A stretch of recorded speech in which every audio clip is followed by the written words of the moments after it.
Presiden Indonesia, Prabowo Subianto bertolak ke Rusia untuk melanjutkan rangkaian kunjungan kerja. Setelah menyelesaikan rangkaian kunjungan kenegaraan selama 2 hari di Singapura, Presiden Prabowo bersama rombongan meninggalkan Pangkalan Udara Paya Lebar Air Base, Singapura, Senin malam 16 Juni 2025.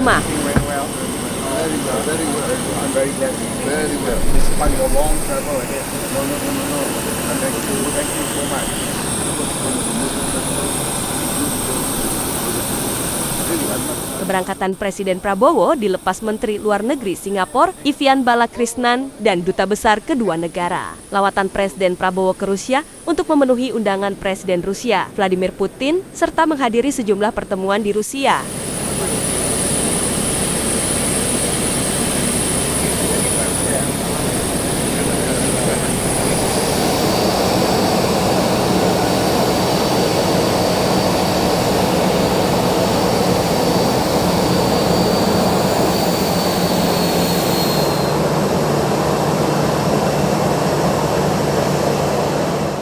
Download Tribun X sekarang, menghadirkan lokal menjadi Indonesia.